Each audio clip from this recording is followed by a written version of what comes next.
Summer holidays வந்தாச்சு நம்ம GT Holidays வந்தாச்சு. GT Holidays, South India's #1 travel brand.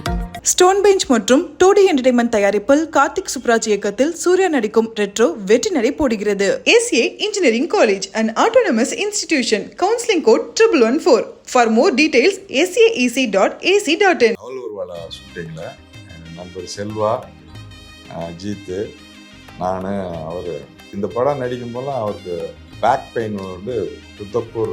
So தரையில் நடந்தாவே என் பாதம் படாது அப்படின்னு சொல்லுவார். பட் அந்த படம் பண்ணும்போதே வந்து எல்லாரும் வந்து இது என்ன வந்து ஒரு சும்மா ஒரு இந்த சப்ஜெக்ட் அப்படி இப்படின்னு சொல்லிட்டு வந்து வெளியே சினிமாவிலே பேசினாங்க. சிம்ரானே வந்து என்கிட்ட என்ன சொல்லுவாங்க, எங்கே பார்த்தாலும் என்னை சினிமாவில் வந்து அந்த கிளாமராக காட்டின சமயத்தில் வந்து என்னை வந்து ஹோம்லியாக காட்டுற ஒரே டேரக்டர் நீ தான் அப்படி இப்போ வரைக்கும் என்னை பார்த்தாலும் சொல்லுவோம். சத்யராஜ் சார் வந்து அந்த படத்தை வந்து ஹீரோவை பண்ணியிருந்தாரு. சிம்பு வந்து அதில் வந்து இது ஆடியோ ரிலீஸ் பண்ணது வந்து ரொம்ப பெருமையாக இருந்துச்சு. அப்போ இமான் வந்து எனக்கு ஒரு 4-5 படம் பண்ணியிருக்காரு. பட் எஸ்பெஷலி வம்பு சேனல் ரொம்ப பியூட்டிஃபுல் சாங் போட்டிருந்தாரு. அப்போ வந்து சிம்பு வந்து எனக்கு வந்து சமஸ்தானத்தில் வந்து ஒரு பாட்டு பாடியிருந்தார். அந்த நட்புக்காக வந்து எனக்கு வந்து இந்த ஆடியோ வந்து ரிலீஸ் பண்ண கேட்டதுக்கு வந்து அவர் வந்து பண்ணி கொடுத்தாரு. எந்த சின்ன விஷயம் இருந்தாலும் சத்யராஜ் சார் வந்து குடும்பத்தில் வந்து ஏதோ பிரச்சனை இருந்தாலும் சரி, நம்ம கவலையாக இருந்தாலும் சோர்வாக இருந்தாலும் சரி வந்து எங்களை வந்து வீட்டில் வந்து விசாரிக்கக்கூடிய ஒரு ரொம்ப வந்து அந்நியமான ஒரு எங்கள் குடும்பத்தில் ஒருத்தர் மாதிரி சொல்லுங்களேன். அவரை பார்த்து தான் நாங்களே வந்து நக்கல்ல ஏழை கற்றுக்கிட்டாங்க. மணிவண்ணன் சார்லேருந்து கவுண்டமணி அண்ணன்லேருந்து சத்யராஜ் சார் இவங்கெல்லாம் ஒன்று சேர்ந்தா வந்து ஒரு வேறு மாதிரி ஒரு அந்த அவங்க வச்சு நான் வள்ளல் பண்ணும்போதெல்லாம் வந்து என்னால் வந்து சிரிப்பு அடக்க முடியாது. அதே வந்து ஒவ்வொரு சீனு வந்து எடுக்கிறதே வந்து ரொம்ப லேட்டாக எனக்கு வந்து அதாவது அப்படி ஒரு யதார்த்தமான வந்து ஒரு ஹியூமர் சென்ஸ் அவங்களுக்குலாம்.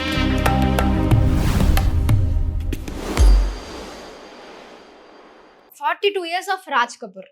நீங்க வந்து உங்களோட ஜேர்னி ஆரம்பிச்சு 42 வருஷங்கள் ஆச்சு. எஸ், எனக்கே தெரியலமா 42 வருஷங்கிறது ரொம்ப வயசான மாதிரி தெரியுது.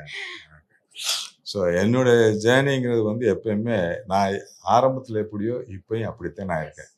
ஸோ எங்களுடைய கருத்துக்களோ இல்லைன்னா வந்து எங்களுடைய வே ஆஃப் டெல்லிங்கோ எல்லாமே ஒரே மாதிரி தான் இருக்கேன். பட் இப்போ மாறி இருக்காங்க, அவ்வளோதான், வேற ஒன்றும் கிடையாது. ஒரு கலைஞனுக்கு எப்பயுமே வந்து அவங்க ஒன்று முடித்தா ஒன்று அப்படின்னு அடுத்ததுக்கு போகணுன்னு தான் நினைப்பாங்க. ஸோ என்னுடைய கோல்ங்கிறது வந்து நீ முடிஞ்சதா நீ நினைக்கவே வேணாம். இன்னும் வந்து நான் அச்சீவ் பண்ணவே கிடையாது. ஒரு உயரத்தை தோணும்னா வந்து இன்றைக்கு இருக்க ஜென்ரேஷனை வந்து நம்ம முந்தி போகணும் அப்படின்னு சொல்லிட்டு நினைக்கணும். தவிர நம்ம பழசவே நினச்சிக்கிட்டு அப்படியே இப்படி சொல்லலாம், இல்லை அதில் ஜெயிச்சிட்டேன் இதில் ஜெயிச்சிட்டேன் அப்படின்னு சொல்லாமல் இது ஃபர்தர் இந்த ஜென்ரேஷன் கூட நம்ம எப்படி காம்படிட் பண்ணி ஜெயிக்கணும் அப்படிங்கிறது தான் வந்து மோட்டிவேஷனாக தான் இருக்குது. தவிர இன்னும் இப்போயும் நான் வந்து தொழில் கற்றுக்கிட்டு இப்போயும் வந்து அடுத்த ஸ்டெப் என்னன்னு சொல்லுங்கிறதுல நான் போய்கிட்டு இருக்கேன். ஓகே. ஸோ இந்த 40 வருஷ பயணத்துல சார் அப்போ இருக்க தமிழ் சினிமாக்கும் இப்போ இருக்க தமிழ் சினிமாக்கும் என்ன வித்தியாசம்னு நினைக்கிறீங்க? அப்போ வந்து ஃபிலிம் மேக்கிங்காக இருந்துச்சு, இப்போ டிஜிட்டல் மேக்கிங்காக இருக்கு. எல்லாமே டிஜிட்டல் ஆயிடுச்சு. டிஜிட்டல் ஆகி போச்சு, அவ்வளோதான், வேற ஒன்றும் வித்தியாசம் கிடையாது.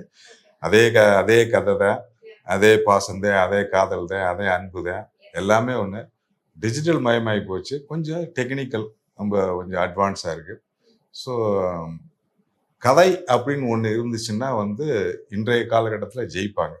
அதுதான் மெயின். சும்மா வந்து புதுசாக ஏதோ ஒன்று பண்ண போகிறேன் அப்படின்னு சொல்லிட்டு பெருசாக பண்ணி அது வந்து வேலைக்கே ஆகாது. ஸோ கதையை வச்சு எந்த டைரக்டர் வந்து மூவ் ஆகிறோனோ அவன் நிச்சயமாக வந்து கடைசி வரைக்கும் ஜெயிச்சுட்டே இருப்பான். Very sweet. அண்ட் இப்போ வந்துட்டு நாஸ்டாலஜியா டைரிஸ் வித் நர்மதா அப்படின்னு ஒரு செக்மெண்ட் இருக்கு. இதுல உங்களுடைய பழைய போட்டோஸ் எல்லாம் காட்டுவேன் சார். அதுல இருந்து உங்க மெமரி என்ன இருக்கோ அதை நீங்க என் கூட ஷேர் பண்ணிக்கலாம். ஓகே. ஸோ உங்களுக்காகவே பிரத்யேகமா நாங்க வந்து கஷ்டப்பட்டு ஒன்று கண்டுபிடிச்சிருக்கோம். So first pick this one. இது என்னுடைய அசோசியேட்டு நிசார் எடுத்து கொடுத்துருப்பார்னு நான் நினைக்கிறேன். இது வந்து அவலூர்வாலா ஷூட்டிங்கில் என் நண்பர் செல்வா, அஜித்து, நான், அவர் அசோசியேட் இருக்க ஒரு ஸ்டில். இது மெமரி என்னென்னா, நான் பார்த்த அஜித் வந்து இன்னைக்கு வேற ஒரு அஜித். ஸோ நாங்கள் அப்போயே நாங்கள் கணிச்சோம் அஜித் வந்து இப்போ அழகன் மட்டும் இல்லை, ரொம்ப ஒரு அறிவாளி கூட. ஸோ ஒரு உழைப்புன்னா வந்து அவ்வளவு வந்து இந்த படம் நடிக்கும் போதெல்லாம் அவருக்கு பேக் பெயின் வந்து துத்தப்பூர் இருந்துச்சு. ஸோ தரையில் நடந்தாவே என் பாதம் படாது அப்படின்னு சொல்லுவார். குத்துமைப்பாக தான் நடக்கிறேன். அந்த மாதிரி பெயினில் கூட அந்த படத்தெல்லாம் நான் வந்து 35 நாளில் எடுத்து முடித்தேன். அந்த படத்தை 35 days அந்த படம். அது அவ்வளோ சின்சியராக வந்து அந்த படத்தை அவ்வளோ வந்து இதாக எடுத்தோம். பட் அந்த படம் பண்ணும்போதே வந்து எல்லாரும் வந்து இது என்ன வந்து ஒரு சும்மா ஒரு இந்த சப்ஜெக்ட் அப்படி இப்படின்னு சொல்லிட்டு வந்து வெளியே சினிமாவிலே பேசினாங்க. அது ஏப்பா இந்த படத்தெல்லாம் நடிக்கலாம் அஜித்தெல்லாம் கேட்டிருக்காங்க. ஆமாம், அந்த படம் ரிலீஸ் ஆனதுக்கு அப்புறம் தான் அதோட வேல்யூ இருந்துச்சு. அதுதான் சொல்கிறேன், இன்னை வரைக்கும் நீ அவள் ஒரு வாழை அங்கே ஒரு படத்தை பேசிங்கன்னா சிம்ரானே வந்து என்கிட்ட என்ன சொல்லுவாங்க, எங்கே பார்த்தாலும் என்னை சினிமாவில் வந்து அந்த கிளாமராக காட்டின சமயத்தில் வந்து என்னை வந்து ஹோம்லியாக காட்டின ஒரே டைரக்டர் நீதாயா அப்படி இப்போ வரைக்கும் என்னை பார்த்தாலும் சொல்லும். ஸோ அந்த இப்போ இன்னைக்கு வந்து சிம்ரானை வந்து நம்ம இந்த இப்போ லேட்டஸ்ட் படத்தில் ஹோம்லியாக பார்க்கும்போது வந்து நம்மளுக்கு அந்த நினைப்பு தான் வரும். ஸோ என்னுடைய இனிய நண்பர் அஜித் குமார் வந்து அந்த படத்தில் நான் வந்து ஒர்க் பண்ணதே வந்து பெரிய ஒரு பாக்கியமாக தான் நினைக்கிறேன். ஸோ அந்த காலகட்டத்தில் வந்து நான் வந்து பெரிய பெரிய ஆர்டிஸ்ட்லாம் வச்சுருப்போம். அப்போ அவர் வந்து வளர்கிற ஹீரோவாக இருந்தார். ஸோ அப்கமிங் ஹீரோவில் வந்து ஸோ அந்த இன்னைக்கு வந்து அந்த அஜித் குமாரோடைய வளர்ச்சியை பார்க்கும்போது மிக பெருமையாக இருக்குது. ஸோ அவர் கூட ஒர்க் பண்ணது ரொம்ப சந்தோஷமான ஒரு சூழ்நிலை. நான் அஜித் சார் வந்து மீட் பண்ணி வந்து ஒரு 3 years ஆகும். பட் ஆனால் லாஸ்ட் இயர் வந்து ஃபோனில் பேசிக்கிட்டோம். எல்லாம் இல்லை, ஜென்ரலாக அவரை வந்து அவர் அழகாக வந்து ஒரு வாழ்க்கை ஜி எப்படி இருக்கீங்க, ஐ லவ் யூ அப்படிம்பாரு. ஸோ அதுதான் வந்து எனக்கு வந்து இன்ன வரைக்கும் அந்த சவுண்டு ஜி அப்படின்னு அந்த பேஸில் அந்த சொல்கிறார்ல, அதுதான் அந்த ஃபோனில் பேசும்போது ரொம்ப நல்லா இருக்கும் பாஸ் அப்படின்னு. நான் பாஸ்ன்னு சொல்லுவேன், அவர் ஜின்னு சொல்லுவார். ஸோ அந்த மாதிரி இது சார் வந்து என்னென்னா ஃபேமிலியை உடனே ஃபஸ்ட்டு அவர் கேட்குறதே வந்து எப்படி இருக்காங்க, வீட்டில் எப்படி இருக்காங்க, இருக்காங்க பிள்ளைகள்லாம் எப்படி இருக்கு அப்படின்னு சொல்லிட்டு வந்து எல்லாத்துக்கும் என்னுடைய இதை சொல்லிடுங்க அப்படின்லாம் சொல்லுவார். ஸோ அது மாதிரி வந்து ஒரு ஒரு ஃப்ரெண்ட்லியாக இல்லாமல் டைரக்டராக இல்லாமல் ஒரு ஃபேமிலி அட்டாச்சோட பேசுகிற ஒரு ஹியூமன் உள்ள ஒரு artist. Very sweet. And next pick இது வந்து வம்பு சண்டை ஆடியோ ரிலீஸ் அப்போ வந்து எடுத்தது நினைக்கிறேன்.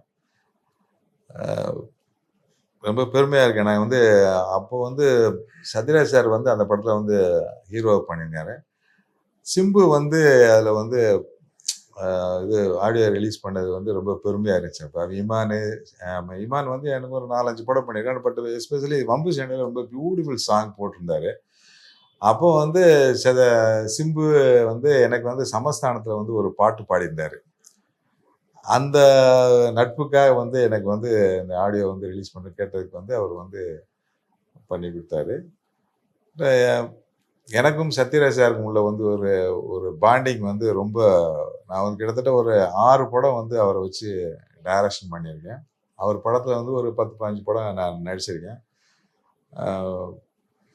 அதான் சொல்கிறேன், நான் வந்து அஜித் சார்கிட்ட எப்படி வந்து ஒரு ஒரு இது இருக்கும், அதே மாதிரி வந்து எந்த சின்ன விஷயம் இருந்தாலும் சத்யராஜ் சார் வந்து குடும்பத்தில் வந்து ஏதோ பிரச்சனை இருந்தாலும் சரி, நம்ம கவலையாக இருந்தாலும் சோர்வாக இருந்தாலும் சரி வந்து எங்களை வந்து வீட்டில் வந்து விசாரிக்கக்கூடிய ஒரு ரொம்ப வந்து அந்நியமான ஒரு எங்கள் குடும்பத்தில் ஒருத்தர் மாதிரி சொல்லுங்களேன். அந்த மாதிரி வந்து சத்யராஜ் சார் வந்து எங்களுக்குள்ள சினிமாவிலையும் சரி பர்சனலாக வந்து அந்த எது இருந்தாலும் எந்த சின்ன பிரச்சனை நாங்கள் வந்து உடனே வந்து பேசிக்கிட்டு இது பண்ணிட்டு இது பண்ணுவோம். அவரும் எங்களுக்கு வந்து இவ்வளவு இது அட்வைஸ் கொடுத்து நம்ம சோர்ந்திருக்க நேரத்தில் வந்து நம்மளுக்கு கை தூக்கி கூட ஒரே வந்து ஆர்டிஸ்ட் அவர் தான். இப்போ கூட நம்ம ஏதாவது வந்து ஏதாவது ஒரு படம் பண்ணணும்னா உடனே மைண்டில் வர்றது வந்து சத்யராஜ் சார் தான். உடனே வந்து அதில் தான் வந்து ரொம்ப பிடிச்ச ஒரு நடிகரில் அவர் மிகப்பெரிய நடிகர். Very sweet. அவர் எப்படி ஆஃப் ஸ்கிரீன் எப்படி நக்கல்ஸ் நயாண்டிஸ் அதெல்லாம் இருக்குமா ஆஃப் ஸ்கிரீன்லயுமே? ஜென்ரலாக வந்து கேரக்டரைசேஷன் அதானே. அப்படிதானா அவரை பார்த்து தான் நாங்களே வந்து நக்கல் நயாண்டையும் கற்றுக்கிட்டாங்க.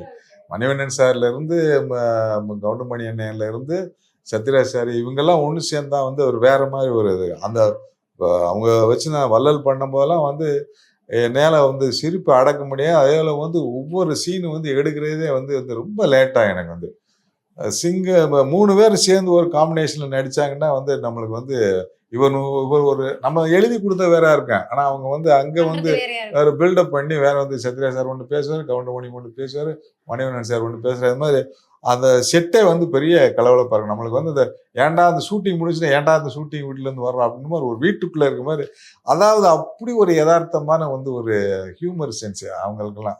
ஸோ அவங்க கூட இருந்தே அப்போ நம்மளே வந்து சில நேரத்தில் வந்து போன என்னடா நக்கலாக பேசுகிற அப்படின்னாட்டு அதெல்லாம் அங்கேருந்து வந்தது தான்.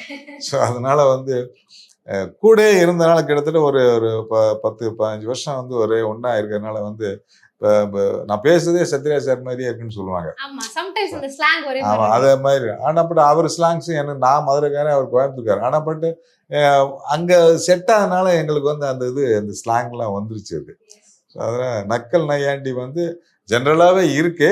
அவங்க கூட சேர்ந்தாலும் இன்னும் கொஞ்சம் அதிகமாகிடும். ஸோ இந்த ஒரு பிக்சர் சார் நீங்க வந்து நினைச்சு கூட பார்த்துருக்க மாட்டீங்க நான் இதை பத்தி கேள்வி கேட்பேன்னு. அவள் வருவாளா படத்துல ஒரே ஒரு சீன்ல பேக்ரவுண்ட்ல எல்லா டேரக்டர்ஸையும் நீங்க வந்து ஒரே ஷாட்ல காட்டுவீங்க. அதுல இருக்க டேரக்டர்ஸ்லாம் உங்களோட இன்ஸ்பிரேஷன் அப்படின்னு எனக்கு தெரியும். ஸோ அந்த டேரக்டர்ஸ் பத்தி ஏதாவது ஒரு விஷயம் சொன்னா நல்லா இருக்கும். எதனால இன்ஸ்பயர் ஆனீங்க அப்படின்னு? எல்லாமே ஜாம்பவான்கள். ஸோ அவங்கெல்லாம் வந்து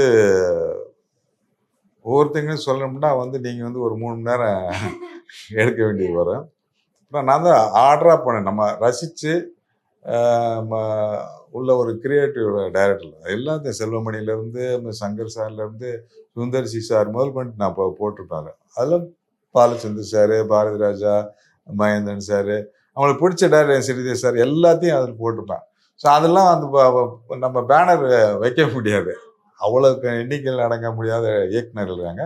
அதில் நம்ம வந்து அன்னைக்கு காலகட்டத்தில் எப்படி இவங்கெல்லாம் அந்த டைரக்டரில் போட்டு, ஸோ அந்த படத்தில் வந்து அந்த அந்த கேரக்டர் ஒரு கேரக்டர் வந்து டைரக்டரானு ஆசைப்பட்ட கேரக்டர்.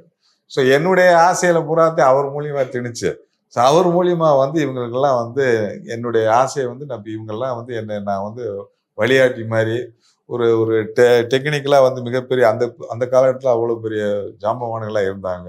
ஸோ அவங்கள போட்டதுக்கு நான் பெருமைப்பட்டு அப்போ எல்லாம் அப்போல்லாம் சொன்னாங்க பார்க்குறப்ப அப்போல்லாம் வந்து எங்களுக்கு வந்து இந்த பெப்சி பிரச்சனை இருந்துச்சு. அப்போ பெப்சிக்கு தொழிலாளர்களுக்கும் வந்து இயக்குநர்களுக்கும் வந்து ஒரு சின்ன பிரச்சனை இருந்துச்சு. அந்த காலகட்டத்தில் வந்து இவங்கெல்லாம் மீட் பண்ண வேண்டிய ஒரு சூழ்நிலை எனக்கு வந்துச்சு. அப்போ தான் அவ்வளோ ஒரு படம் வந்து நான் ரெடி ஆகிட்டு இருந்துச்சு. அப்போ அந்த ஷூட்டிங் சமயத்தில் பார்த்து எல்லாரும் இப்போ டெய்லி வந்து மீட் பண்ணுவோம். பாலச்சந்தர் சாரை மீட் பண்ணுவோம், பாரதிராஜ் சாரை மீட் பண்ணுவோம், சங்கர் சார், செல்வமணி எல்லாத்தையும் மீட் பண்ணி ஒன்றா உட்காந்து பேசிட்டு இருப்போம். அப்போ வந்து சரி ஒரு சின்ன ஒரு தாட் வந்துச்சு. ஓகே வந்து இவங்க நம்ம மானஜாப்ப வந்து நம்மளோட ஆதங்கத்தெல்லாம் அவங்கெல்லாம் காட்டணும்னு சொல்லி ஸ்க்ரீனில் காட்டணும்னு சொல்லிட்டு இவங்கெல்லாம் வச்சு ஒரு பெரிய ஒரு சீன் பண்ணோம். அது ரொம்ப அப்ளாப்ஸ் கிடச்சி இன்னைக்கு வரைக்கும் அது மறக்க முடியாது. ஏன்னா சுந்தர்சி சார் பார்த்தப்போ வந்து சொன்னார், ஏன்னா என்னையெல்லாம் எதுக்குன்னே போட்டிங்க அப்படின்னு சொல்லி கேட்டார். எனக்கு பிடிச்ச டைரக்டர்கள் நான் போடுறதுல வந்து ரொம்ப சந்தோஷப்பட்டுக்கிட்டாரு. எனக்கு தெரிஞ்சு இன் ரீசன்ட் டைம்ஸ் நாங்க பார்த்த படங்கள் எல்லாம் பார்த்தீங்கன்னா ரொம்ப வயலன்ஸா அப்படியே ரத்தமும் சதையும் அந்த மாதிரி படங்கள் வந்த காலகட்டத்துல இப்போ நிழற்குடை ஆகட்டும், டூரிஸ்ட் ஃபேமிலி ஆகட்டும், இதெல்லாம் ரொம்ப ஃபீல் குட்டா இருக்கு. எங்கடா போச்சு இந்த மாதிரி படங்கள், இந்த எரால இந்த படங்களே இல்லையே அப்படிங்கிற மாதிரி தான் இருக்கு. ஸோ நீங்களும் இந்த மாதிரி படங்கள் திரும்ப வரணும் அப்படின்னு ஆசைப்படுறீங்களா? அப்படித்தான் ஆசைப்படுவாங்க. இது என்ன இது காலகட்டத்தில் ஓடி போகுமா, எப்பவுமே ஒரு மைண்டில் நிற்கிற மாதிரி வந்து இந்த ஆக்ஷனுங்கிறது வந்து எப்பயுமே ஜென்ரலாக வந்துட்டு போகிறது தான். கதைக்களங்கிறது வந்து எப்பயுமே நிரந்தரமானது. ஸோ நீங்கள் வந்து பெரிய பட்ஜெட் படங்களாக இப்போ எடுத்துக்கிட்டு இருக்காங்க. அதில் ஒரு சின்ன ஒரு கதை வச்சாவே வந்து மிகப்பெரிய ஹிட் ஆகும். கதையே இல்லாமல் ஒன்லி வந்து ஒரு ஆர்டிஸ்டுக்கான ஒரு அவங்களுடைய பவர் வச்சு அது வச்சு இது வச்சு ஏதோ ஒரு ஸ்க்ரீன் ப்ளே பண்ணி நம்ம நம்ப தர முடியாமல் ஒரு சம்பவங்கள்லாம் சொல்லி அதை ஆடியன்ஸுக்கு வந்து அவங்க உள்வாங்கி அவங்க வந்து உள்ள தியேட்டரில் போய் உட்காந்து பார்க்குற மாதிரி இப்போ கதைகள் வந்து யாருமே பண்ணுறதில்ல. ஒரு ஜீவனா, ஒரு அன்பா, ஒரு பாசமா, ஒரு கூட்டு குடும்பம், ஒரு லவபிள் ஒரு சினிமா. என்னுடைய படத்தை அவ்வளோ ஒரு வள மாதிரி ஒரு படம், ஆனந்த பூங்காற்று மாதிரி ஒரு படம், வள்ளல் மாதிரி ஒரு படம், ஒரு சின்ன பசங்க நாங்கள் ஒரு தாலாட்டு கேட்குதுமா, இது என் படத்தவே நான் சொல்லிக்கிட்டு இருக்கேன். இதே மாதிரி என்னுடைய காலகட்டத்தில் இருக்க டைரக்டர்லாம் மிக பிரமாதமான படம்லாம் பண்ணிக்கிட்டு இருந்தாங்க. ஸோ நீங்கள் அந்த காலத்துல வந்து நீங்கள் வந்து இப்போ இன்னைக்கு ஸ்ரீதர் சாரை பற்றி பேசுவோம், இன்னைக்கு பாலச்சந்திர சாரை பற்றி பேசுவோம், பாரதிராஜை பற்றி பேசுவோம், மகேந்திரன் சாரை பற்றி பேசுவோம். அவங்கெல்லாம் இன்னைக்கு வந்து பேசிக்கிட்டே இருப்பாங்க. ஆனால் இப்போ இருக்க ஜென்ரேஷனை வந்து யாரும் பேசப்படும். நான் பழைய காலத்து எங்கள் சாதாரண ஒரு டைரக்டரை பற்றி நான் வந்து சொன்னேன்னா, சின்ன டைரக்டர் அவர் பேர் இன்னைக்கு ஞாபகம் இருக்கும், இப்போயும் ஞாபகம் இருக்கு, அவர் என்ன படம் பண்ணார் எனக்கு தெரியும். ஆனால் இப்போ பெரிய ஹிட்டு, மெகா ஹிட்டு, கமர்ஷியல் அப்படின்னா அந்த டைரக்டர் பேரே வாயில நீ வரமாட்டுது. ஸோ அந்த அளவுக்கு தான் இன்னைக்கு சினிமா இருக்குது. ஸோ அதனால வந்து இன்றைய காலகட்டத்தில் வந்து இந்த படத்தில் ஒரு குறிப்பிட்ட இந்த ஒரு 4-5 வருஷத்துல வந்து விரல் விட்டு எண்ணக்கூடிய கதையம்சம் உள்ள படங்கள் தான் வந்து நம்ம மனசில் நிற்குது. உதாரணத்துக்கு வந்து ஒரு லாஸ்ட் இயர் வந்து மகாராஜா இருக்கட்டும், அண்டு லப்பர் பந்து, அயோத்தி, இந்த மாதிரி படங்கள் இப்போ வந்து டூரிஸ்ட் ஃபேமிலி, அந்த படம்லாம் வந்து அதாவது அப்படி ஒரு அல்டிமேட்டாக வந்து ஒரு சென்டிமெண்ட், ஒரு ஃபீல் பண்ண அந்த ஹியூமர் எல்லாமே இருந்தால் தான் நம்ம சினிமா. ஒன்று வச்சுக்கிட்டு போனால் அந்த சினிமா கிடையாது. அவன் பார்க்க வர்றவன் வந்து அவன் வந்து உள்ளுக்குள்ளே என்ட்ரி ஆகும்போது வந்து வீட்டுக்குள்ள பிரச்சனை, அந்த பிரச்சனை, இந்த பிரச்சனை ஏதாவது போக்குறதுக்கு, இல்லாட்டினா அந்த வீட்டில் நடந்த பிரச்சனை அங்கே நடந்திருக்கு அப்படின்னு ஒரு ஃபீல் கொடுத்துக்கணும், ரிலேட் பண்ணணும். அதே போல நம்முடைய காதல் வந்து இப்படி இருந்துச்சு, ஸோ நம்ம காதலை பற்றி இப்படி சொல்கிறானவா அப்படின்ட்டு அவன் மனசுக்குள்ளே உள்ளுக்குள்ளே இறங்கினேன். நீ துப்பாக்கியை போட்டு நான் இப்படி தான் சுட்டேன், இப்படி தான் நான் கஞ்சா கடத்தினேன், இப்படி தான் அவின் வித்துனேன் அப்படின்னு சொல்லிட்டுலாம் வந்து எந்த இயற்கையில் எவனா ரேராக ஒருத்தர் இருப்பான். அவனுக்காக நம்ம இப்போ சினிமா பண்ணக்கூடாது. 90% யார் என்ன ஃபீலிங் இருக்கோ அது அவங்களுக்காகத்தான் நம்ம சினிமா பண்ணணும். அந்த சினிமா இன்னைக்கு வந்து இல்லை. 1-2 அத்தி புத்தாப்புல அப்படியே குறிஞ்சி மலர் மாதிரி வந்து 12 வருஷத்துக்கு ஒருக்க பூக்குற மாதிரி ஏதாவது ஒரு படம், அந்த படம் வருது, அதை கொண்டாடுறாங்க ஜனங்க. அதுதான் மெயின். ஏன்னா அதை பார்த்து அழுத்து போறானுங்க. ஸோ அது வேண்டாம். என்னன்னா ஆடியன்ஸ் வந்து மைண்ட் செட் பண்ணி வச்சிட்டாங்க. இந்த ஹீரோ இப்படித்தான் படம் பண்ணுவாங்க, இந்த ஹீரோ இப்படின்னு சொல்லிட்டு அந்த ஃபேன்ஸை வந்து இப்படித்தான் இப்போ இந்த காலகட்டத்தில் மைண்ட் செட் பண்ணி இதே மாதிரி படம் எடுக்க ஆரம்பிக்கும் போது இவன் வேற வழி இல்லாமல் அந்த படத்தை போய் பார்த்து ரசிச்சார். 10 நாள் 15 நாள்ல முடிஞ்சு போகுது. காலத்துக்கு அழியாத மாயாண்டு குடும்பத்தார் மாதிரி ஒரு படத்தை வந்து சொல்ல முடியாது. இன்னைக்கு வர வந்து பேச போறான் மாயாண்டு குடும்பத்தார்னு ஒரு படத்தை வந்து கிட்டத்தட்ட ஒரு 15 வருஷத்துக்கு மேலே ஆகி போச்சு. இன்னைக்கு மாயாண்டு அந்த கேரக்டர் நீ பண்ணி அப்பா அது மாமன் மச்சான் உறவு எப்படி இருக்கு, அண்ணன் தம்பி பாசம் எப்படி இருக்கு, அந்த முத்துக்கு முத்த சாங்கை போடும்போது எவ்வளோ ஒரு மைண்டில் வந்து இன்னும் வந்து ஒரு ஃபீல் இருக்கு. அந்த குடும்பம் மாதிரி அந்த அண்ணன் தம்பி மாதிரி நம்ம அண்ணன் தம்பி இருக்க மாட்டோமா அப்படின்னு அந்த மாதிரி படங்கள் நிறைய இப்போ பண்ணணும். என்ன சொல்றது, நல்ல கதை உள்ள படங்கள் வந்துச்சுன்னா கண்டிப்பாக வந்து ஜெயிக்கணும். ஸோ உங்களுடைய ஃபிலிமோகிராஃபி எடுத்து பார்க்கும்போது அதுல வந்து நீங்க நிறைய படங்கள்ல டெரரான போலீஸ்காரரா நடிச்சிருக்கீங்க. ஏன் வந்து டேரக்டர்ஸ் வந்து போலீஸ் வேறையா, அப்போ ஓகே ராஜ் கபூரை கூப்பிடுங்க அப்படிங்கிற மாதிரி மைண்ட் செட்ல இருந்தாங்களா? இல்லை, அந்த அப்போ வந்து உருவம் அப்படி இருந்திருக்கு. ஒரு முரட்டுத்தனமான ஆளு, போலீஸ்காரன்னா அவன் முரட்டுத்தனமாக தான் இருப்பாங்க அப்படின்னு சொல்லிட்டு ஜட்ஜ்மெண்ட் பண்ணுங்க. ஏதாவது அது ஒரு சினிமா ஒரு சாபக்கேடு. ஒரு கேரக்டர் ஒருத்தன் படித்து அதில் வந்து ஜெயிச்சிட்டாங்கன்னா ஸோ மைண்டில் நிற்கிறது என்ன, அவரை கூப்பிடு, அவர் கரெக்டாக இருப்பார் அப்படின்னு சொல்லி செட் பண்ண. ஆனால் இப்போ எல்லாம் அப்படி கிடையாது. யார் வேண்டாலும் என்ன வேணாலும் பண்ணலாம். ஒரு சோப்லாங் பையன் கூட வந்து பெரிய கேரக்டர் பண்ணலாம், அந்த மாதிரி வந்து இருக்குது. ஸோ நம்ம அப்போ வந்து ஒரு வழி இல்லாமல் நம்ம போடுறதுதான்னு வச்சுக்கோங்களேன். எல்லாம் ஜென்ரலாக வந்து நான் வந்து ஒரு 10 படம் தான் போலீஸ்காரன் நான் பண்ணியிருப்பேன். நான் வந்து அப்பாட்டா என்னண்டா உனக்கு அந்த கேரக்டர்லாம் வந்து மைண்டில் இருக்கிறதுனால இன்னும் வந்து நான் 100 படம் பண்ண மாதிரி ஒரு ஃபீலிங் இருக்கும். ஸோ பண்ண கேரக்டர்லாம் அப்படி இருக்கும். ஸோ அதனால போலீஸ்காரனா ராஜ் கபூரை கூப்பிடுங்க அப்படிங்கிற மாதிரி இருக்கும். ஸோ அதனால் வந்து கேரக்டர்கள் மைண்டில் ஃபிக்ஸ் ஆனதுனால வந்து அதனால் வந்து உங்களை வந்து இப்போ நான் அவன் இல்லை நீங்கள் படம் பார்த்தோன்னா அந்த போலீஸ்காரன் கேரக்டர் உங்களுக்கு இப்போ வாஞ்சிநாதனில் வந்து வர்ற போலீஸ்காரனுங்க அந்த மாதிரி போலீஸு கேரக்டரைசேஷன் மைண்டில் நின்றுச்சுன்னா டக்குன்னு மனசில் வந்து வந்துட்டு போவாங்க. யாருனாலும் நானாலும் சரி, நாசர் இருந்தாலும் சரி, யாருனா ஒரு கேரக்டர் வந்து போனால் ஸோ அவர் நல்லா இருப்பார், அவர் கூப்பிடுங்க அப்படின்னு சொல்லி அந்த நேரத்தில் நம்மளுக்கு வந்து நம்ம டேட் அவைலபிள் இருந்தால் உடனே வந்து அக்செப்ட் பண்ணி போகிறது. ஏன்னா சினிமாவில் நம்ம எப்படி உழண்டுக்கிட்டே இருக்கணும்ல, சரி போவோம். ஏன்னா அப்போ கரெக்டாக வந்து நம்ம விஜயகாந்த் சார் கூட நடிக்கும்போது வந்து அர்ஜுன் சார் கூப்பிடுவாங்க. ஸோ எல்லாரும் கூட நடிக்கணும்னு ஒரு இது இருக்கும்ல, சரி போலீஸாக கேள்வி ஆகும் ஆர்டிஸ்ட் கூட நடிப்போம் அப்படின்னு சொல்லி போகிறது. அதுதான் வேணும். ஆனா நீங்க வந்து இப்ப போலீஸ் கேரக்டர் பண்ணி நீங்க சொன்ன மாதிரி தான் எனக்கு வந்து மைண்ட்ல மிக பிக்ஸ் ஆனா நான் ஆக்சுவலா வந்து டைரக்டர் ஆகாம இருந்தா நான் போலீஸ்காரன் ஆயிருந்திருப்பேன். ஏன்னா வந்து நான் வந்து போலீஸ் செலெக்ஷன் போய் இன்டர்வியூ எல்லாம் போயிட்டு வந்தவன். ஸோ அதனால வந்து கொஞ்சம் எனக்கு வந்து மைண்ட் செட் வந்து உடனே டக்குன்னு வந்து நம்ம லைவ்ல வராத வந்து ஸ்கிரீன்ல வரட்டுமே அப்படின்னு சொல்லிட்டு என்னுடைய அது கேரக்டரைசேஷன் கிடையாது, நல்ல போலீஸா இருந்திருப்பேன். நைஸ் நைஸ் புரியுது. அண்ட் கமிங் டு நிழற் கூட இதுல வந்து நீங்க ஒரு கெத்தான சூட்லாம் போட்டுட்டு உங்க லுக்கே டிஃப்ரெண்டா இருக்கு. அண்ட் தேவயானி மேம் உங்களுக்கும் இருக்கு அந்த ஃப்ரெண்ட்ஷிப் பார்த்து எங்களுக்கு தெரியும். So after all so many years அவங்க கூட ஒர்க் பண்ணது எப்படி இருந்துச்சு? தேவயானி மேடம் வந்து one of the best actors Tamil ஃபிலிமில். அவங்க வந்து அவங்கள வச்சு நான் ஒரு படம் இயக்கியிருக்கேன். ஆமா ஆமா. சமஸ்தான்னு ஒரு படம் இருக்கு. பட் அவங்க வந்து எந்த கேரக்டர் கொடுத்தாலும் செஞ்சு ஜெயிக்கிற ஒரு கேரக்டர். ஸோ அவங்க வந்து மிகப்பெரிய நடிகை. எனக்கு தெரிஞ்சு ரசித்து பார்க்கக்கூடிய ஒரு மிகப்பெரிய நடிகை. ஸோ நாங்கள் நிழற்படையில் பண்ணும்போது வந்து நான் பண்ண சமஸ்தான தேவயானிக்கும் காதல் கோட்டை தேவயானிக்கும் பஞ்சதந்திரமா கமல் சார் ஒரு படம் பஞ்சதந்திரம் தானே, அந்த கேரக்டருக்கு இதெல்லாம் மீறி வந்து ஒரு அன்பான பாசமான ஒரு ஒரு ஒரு குழந்தைய வளர்க்குற ஒரு தாயா, ஒரு ஹோமில் வந்து முதியோர் இல்லத்துக்காக வந்து பாசத்தை காட்டி அவங்களுக்காக சர்வ் பண்ணுற வந்து ஒரு கேரக்டர் வந்து ரொம்ப பிரமாதமாக யதார்த்தமாக அப்படி ஒரு லவ்ஃபுல்லாக பண்ணியிருந்தாங்க. ஸோ அது அந்த தேவயானி அப்படின்னு சொல்லி நமக்குள்ளே தோணும். ஸோ அந்த அளவுக்கு வந்து ஒரு மெச்சூர்டு ஆக்டரை வந்து இந்த படத்தில் பண்ணியிருக்காங்க. ஸோ அதை பார்த்தோன்னா நான் ஃபஸ்ட்டு பார்த்தோன்னா அது இம்ப்ரெஸ் ஆகி நான் வந்து சொன்னது வேற தேவயானியா இருக்குவேம்மா அப்படின்னு தான் சொன்னேன்.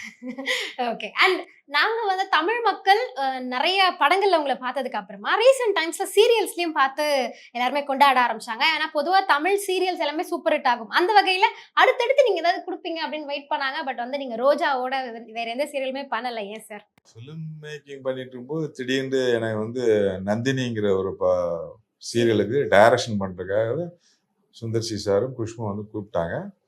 ஸோ எனக்கு அது ஒரு புது அனுபவமாக இருந்துச்சு. ஏன்னா வந்து நான் வந்து சீரியலை வந்து சினிமாவாக எடுக்கணுன்னு தான் நான் வந்து அந்த சீரியலை ஒத்துக்கிட்டேன். ஸோ நான் அந்த சீரியல் வந்து அது சீரியல்னா நான் இன்னும் சொல்ல மாட்டேன், அது ஒரு சினிமா நாங்கள் வந்து எடுத்து கொடுத்தோம். கிட்டத்தட்ட வந்து ஒரு 580 எபிசோடுக்கு மேலே எடுத்து கொடுத்தோம். ஒரு 2.5 வருஷம் அதுக்குள்ளேயே வந்து வாழ்ந்தோம். நீங்கள் வந்து அதை பார்த்தீங்கன்னா சீரியல்லே இருக்காது. சினிமாவில் என்ன டெக்னிக்கல் யூஸ் பண்ணியிருக்குமோ அந்த டெக்னிக்கல் யூஸ் பண்ணால் அந்த வாட்ஸ்அப் அவங்க ப்ரொடியூசருக்கு தான் அந்த கிரெடிட்லாம் போகணும். ஏன்னா நான் கேட்டதெல்லாம் கொடுத்தாங்க. அது மாதிரி ஒரு சீரியல் வந்து மேக்கிங் வந்து ஹிந்தியில் கூட யாரும் பண்ண கிடையாது. அந்த அளவுக்கு வந்து நான் தான் பார்த்தீங்கன்னா அதே 120 சினிமாவில் கூட 125 பேர் வந்து ஒர்க் பண்ணிக்கிட்டே இருப்பான். சீரியலில் வந்து 10 பேர் 15 பேர் 20 பேருக்குள்ளதே அடங்கி போகும். 125 பேர் இருப்பேன். சினிமா ஆக்டிவ்ஸதே வச்சு நான் வந்து ஷூட் பண்ணேன். 15 கேரவன்லாம் வந்து நிற்கும். கேரவன்லாம் சீரியலில் ஃபஸ்ட் டைம் இருந்தது. அப்புறம் ஹெலிகாம் யூஸ் பண்ணலேருந்து எந்த லென்ஸ் நான் வந்து இந்த சினிமாவில் யூஸ் பண்ணாத லென்ஸ் பூராத்தி வந்து இதில் நான் யூஸ் பண்ணேன். அதே போல் மேக்கிங் கூட வந்து ரெட் எபிக்கில் தான் வந்து செகண்ட் யூனிட்டு கூட ரெட் எபிக்கில் தான் நாங்கள் யூஸ் பண்ணோம். 4K ரெசல்யூஷனில் தான் ஷூட் பண்ணோம் நாங்கள். இன்றைக்கி அதை எடுத்து வந்து படமாக வந்து அவங்க எடிட் பண்ணி போடலாம். அந்த இது ப்ராசஸ் அவங்ககிட்ட இருக்குது. அதுதான் படம் பண்ணும்போதே வந்து அப்படி தான் பண்ணி கொடுத்தது. இது பின்னாடி அவங்க வந்து ஏதாவது வந்து ஒரு 10 சினிமா எடுக்கலாம், அந்த அளவுக்கு எடுத்து கொடுத்துருக்கு. ஸோ அந்த அளவுக்கு வந்து நீ இப்போ எடுத்து போட்டால் கூட லேட்டஸ்ட் இன்றைக்கி என்ன டெக்னாலஜி இருக்கோ அந்த டெக்னாலஜி படி அந்த மேக்கிங்லாம் இருக்கும். ஸோ அதுலேருந்து நான் வந்து அதுக்கு அடுத்த வந்து டைரக்ஷன் அப்படி இப்படின்னு சொல்லி போகும்போது வந்து அதில் நண்பர் செல்வா சாருக்காக வந்து நான் வந்து ரன் சீரியல் வந்து நான் அதில் பண்ணேன். அதுக்கப்புறம் இது ஜி தமிழ் அதுக்கு வந்து 2 சீரியலில் பண்ணேன். பட் அது என்னென்னா அதில் முழு கவனமும் அதிலே இருக்குது. நம்ம வந்து சீரியலில் வந்து நம்ம வந்து எடுக்கணுன்னு ஃபிக்ஸ் பண்ணிட்டோம்னா போயிருந்தாங்க. ஏன்னா அது வந்து காலையில் ஆரம்பித்து 5 மணிக்கு ஆரம்பிக்கிற வேலை நம்மளுக்கு வந்து நைட்டு 12 மணி வரைக்கும் இருக்குது. தூக்கம் இருக்காது, ஒரு இதுதான் இருக்குமே. அதனால் டைரக்ஷன் அதனால தான் அது மேக்ஸிமம் வந்து நான் அவாய்ட் பண்ணேன். ஃபிலிமில் வந்து நம்மளுக்கு வந்து 3 மாதத்தில் ஒரு ப்ராஜெக்ட் நம்ம முடிச்சுட்டு ஒரு 6 மாதத்துக்குள்ளே வந்து ஒரு ப்ராடக்ட் வந்துடும். சீரியல் அப்படி கிடையாது. போய் உட்காந்தோம்னா வந்து 2 வருஷம்னாலும் 3 வருஷம்னாலும் வந்து அது தூக்கம் இருக்காது. ஆனால் சம்பாதிக்கணும்னு நினச்சா அங்கே போய் உட்காந்துக்கலாம். ஸோ அதில் வந்து ஒன்றும் பிரச்சனை. பட் எது நல்ல கேரக்டர் எதில் வந்தாலும் எங்கே வந்தாலும் சீரியலோ சினிமாவில் நான் பார்க்க மாட்டேமா. நல்ல கேரக்டர் கிடச்சுன்னா அது சீரியல்னாலும் சரி சினிமா நம்ம ஒரே வேலை தான் பார்க்க போகிறோம். சினிமாவிலே அதே தான் பண்ணுறோம், சீரியல்லே அதே பண்ணுவோம். நடிப்புங்கிறது ஒன்று தானே. ஸோ எதில் நல்ல கேரக்டர்னாலும் அதில் வந்து நான் பண்ணுறதுக்கு நான் வந்து இப்போ கூட ரெடியாக தான் இருக்கேன். ஸோ நீங்கள் எவ்வளோ கிரேட்ஃபுல்லுங்கிறத அந்த ஒரு ஷார்ட்லேயே காமிச்சிட்டீங்க எங்களுக்கு அவள் வருவாளால். Yes, thank you. And coming back to நிழற்குடை, ஒரு முக்கியமான விஷயத்த நான் வந்து சொல்ல மறந்துட்டேன். எப்பயுமே நம்மளுடைய ஒரு ஸ்டூடெண்ட்டோ இல்லை ஒரு சிஷியனோ நமக்காக வேலை பார்த்தவங்க வந்து நமக்கு முன்னாடி நமக்கு ஷைன் பண்ணும்போது அதை பார்க்கும்போது இன்னும் நமக்கு சந்தோஷமா இருக்கும் இல்லையா? ஸோ அந்த வகையில் உங்களோட ஏடி தான் வந்து நிழற்குடை படத்துடைய டேரக்டர் அண்ட் அவர் கூட நீங்கள் ஒர்க் பண்ணியிருக்கீங்க. ஸோ எவ்வளோ ப்ரௌடாக இருக்கு. ஏன்னா நம்ம குழந்தைய வந்து நம்ம பாராட்டாமல் இருக்க முடியுமா? அது ப்ரௌடாக தான் இருக்கேன். அவன் வந்து வெளியே வந்து அவர் வந்து இந்த படத்தை பொறுத்த அளவுக்கு வந்து அவர் வந்து மிகப்பெரிய கஷ்டப்பட்டு தான் இந்த படத்தை வந்து எடுத்திருக்காரு. இந்த கதை பண்ணும்போதே வந்து இது வந்து ஒரு அருமையான கதையாக, இது வந்து ஜெயிக்கிற கதை இது. ஸோ இது ஃபஸ்ட்டு படமாக எடுக்கிறது வந்து கூட நான் கமர்ஷியல் டைரக்டராக இருக்க வேண்டிய நீங்கள் வந்து ஒரு கிளாசிக்கல் ஒரு கதையை எடுத்து வந்து நீங்கள் வந்து ஜெயிக்கணும்னு ஆசைப்பட்றா. ஃபர்ஸ்ட் ஆஃப் ஆல் அதுக்கு வந்து என்னுடைய வாழ்த்துக்கள் அப்படின்னு தான் சொன்னேன். ஸோ இது வந்து அதுக்கு ஒரு தைரியம் வேணும். இந்த மாதிரி ஒரு கதையை எடுத்து எனக்கு இது போதும், அது அவர் சாட்டிஸ்ஃபேக்ஷன் இருக்கும்ல ஒருத்தவங்க, நான் இந்த மாதிரி ஒரு படம் பண்ணேன் அப்படிங்கிறது சும்மா ஏனோ தானே படம் எடுத்துகிட்டு வந்து அது ஜெயிச்சா கூட வந்து அது திருப்தி இருக்காது. இன்ன வரைக்கும் வந்து நான் இன்னும் நல்ல படம் பண்ணலை அப்படிங்கிறதே திருப்தியிலே தான் நான் இருக்கேன். சார் நாங்க கொண்டாடிக்கிட்டு இருக்கோம். இல்ல அதை நீங்க கொண்டாடுப்பா, எனக்குன்னு ஒரு இது இருக்குல்ல. இப்ப நான் நினைச்ச ஒரு படம் வந்து வரலையே அப்படின்னு சொல்லிட்டு ஒரு இது இருக்கும்ல, அந்த இதுலதான் வந்து இப்ப தைரியமா வந்து இவர் எடுத்திருக்காரு. ஸோ இந்த நம்மளுக்கு வராத தாட் வந்து நம்ம சிஷியனுக்கு வந்திருக்கேன்னு சொல்லி ரொம்ப சந்தோஷமா இருக்கு. ஸோ அதுல வந்து எடுத்து வந்து அவர் வந்து ப்ரூவ் பண்ணி ஒரு எல்லாரும் பேசப்படுற ஒரு டைரக்டரா வந்து இன்னைக்கு வந்து நிற்கிறாருன்னா ரொம்ப சந்தோஷமா இருக்கு. அவர் மென்மேலும் நல்ல படங்கள் பண்ணி மிகப்பெரிய டைரக்டரா வரணும்னு என்னுடைய ஆசீர்வாதம் எப்பயுமே இருக்கும். இதுதான் ஒரு குருக்கு அழகு இல்லையா? ஆனா நீங்க இப்ப சொல்லும் போது ஒரு விஷயம் சொல்லுங்க, இன்னும் என்னோட சாட்டிஸ்பாக்சனுக்கு நான் ஒரு படம் எடுக்கலன்னு. இப்ப நீங்க வேற என்ன மாதிரி ஜேர்னர்ல எடுக்கலாம்னு ஆசைப்படுறீங்க? யாரை காஸ்ட் பண்ணுவீங்க அந்த படத்துக்கு? இல்ல ஆர்டிஸ்ட்ன்னு இல்லம்மா, நம்ம நினைக்கிற வந்து இப்ப நான் வந்து ஆக்சுவலா வந்து ஃபர்ஸ்ட் படம் பண்ணது ஆக்சிடென்டா வந்தது அந்த தாலாட்டு கேட்கும் படம் வந்துச்சு.